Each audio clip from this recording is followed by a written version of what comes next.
With the new Hearthstone expansion United and Stormwind announced, we have about a month until it gets released. So in this video, I'm going to be highlighting the top 5 off-meta decks that you can use to play and climb with until the new expansion gets released. So without further ado, let's hop into them. Now, all the decks that you're about to see in this video are created by myself because I believe in never net decking to give you guys the most amount of variety.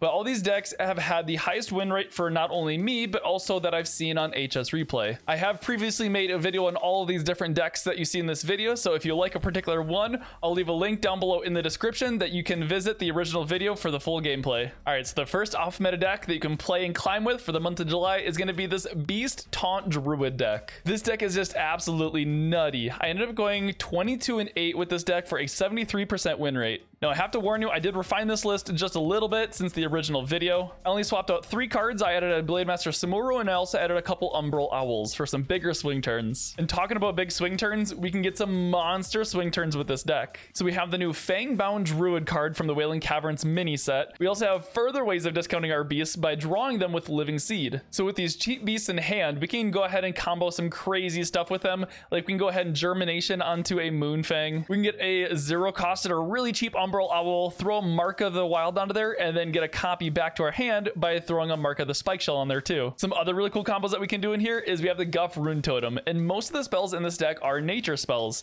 So if we have just any minions sticking on the board and we have decent amount of mana, we can slap down a Guff Rune Totem, and then we can play like Innervate, Lightning Bloom, Nature Studies, and then just pop off with a bunch of nature spells. And against those wider boards, we do also have the Blademaster Samuro now, which is great with like Mark of the Spike Shell or Mark of the Wild for some easy board clears. And then we do also have the Speaker Ghidra, which can also be huge, especially if you can go ahead and like Lightning Bloom out an Arbor up with the Speaker Ghidra. But yeah, this deck is crazy amounts of fun, and it really surprises your opponent with how much burst damage you can do and the comeback potential of this deck. All right, so hopping into the second off-meta deck for you guys is going to be this Beast Buff Hunter deck. This one also performed extremely well for me. I went 22-14, which is like a 61% win rate overall. And with this deck, we can buff up our beast to be insanely massive. And I mean, come on, who doesn't love to play with some big beasts? So we have a really good early game. We have some really cheap spells that we can go ahead and pair with like the Kolkar Pack Runner just to control the early game a little bit. And through the mid games, like turns like 2, 3, 4, we want to be collecting some beasts in our hand.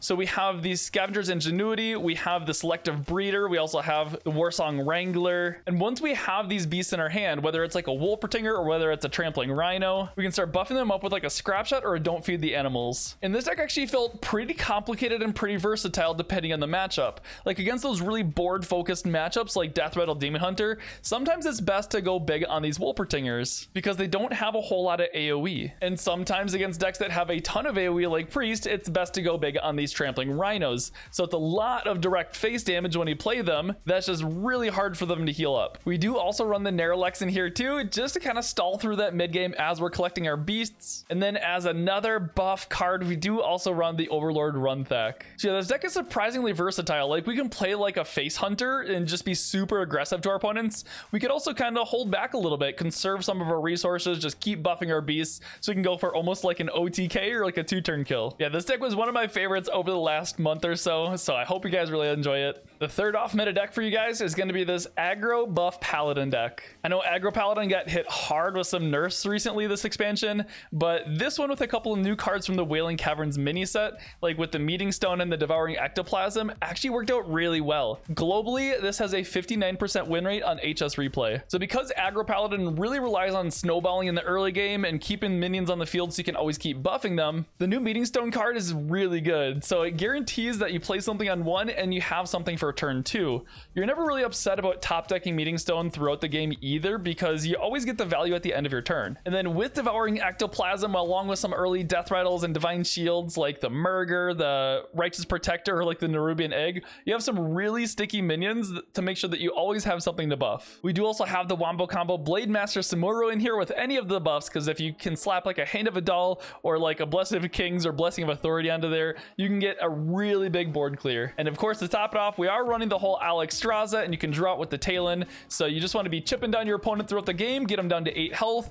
and then finish them off with the Alexstrasza. Yeah, this deck also surprised me with how well it performed as well. And if you can slap a Meeting Stone on turn 1 and your opponent can't answer it, that can sometimes be game over, because then you can start buffing up the Meeting Stone with like Hand of Adal, then you start protecting it by giving it Divine Shield with like Argent Protector, and you can just get these infinite adventures. All right, so the 4th off meta deck that I have for you is going to be a Priest deck.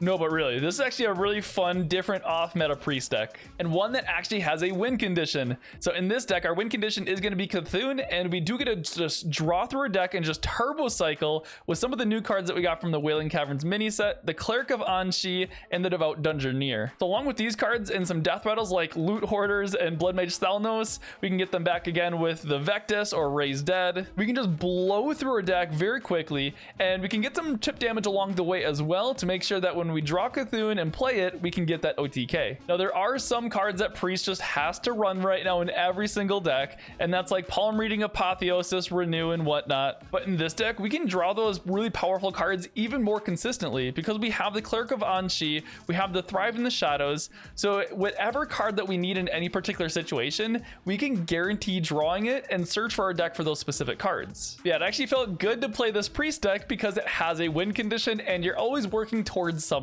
And the 5th and final off meta deck that I have for you guys to play and climb with in July is going to be this new Hero Power Mage deck featuring the Flightmaster Dungar card. This is also one of the most recent videos that I put out on YouTube as well, so you may recognize this one. So I was really trying to figure out what deck would best fit the Flightmaster Dungar, and I wanted to put it into a deck that normally doesn't have access to healing, because that 3-turn Dormant, which heals you by 10, is just massive in some decks like this Hero Power Mage deck, just to ensure that you can last until you can burn your opponent down or draw your Mordresh. And with this deck right here, I was really experimenting with lots of different kind of Mordresh or Hero Power decks, and they all seem to be underperforming. I looked at HS Replay and they're actually all underperforming there as well. So I kind of rebuilt Hero Power Mage from the ground up, and I wanted to build it with a spell damage package. So as you see in this list, it's kind of an aggressive Hero Power Mage deck. With any kind of deck out there, you have to build a deck around your card draw, and the best form of card draw in Mage right now is simply just Cram Session. And by also using the spell damage package, we can go ahead and chip down our opponent, control the early game really easily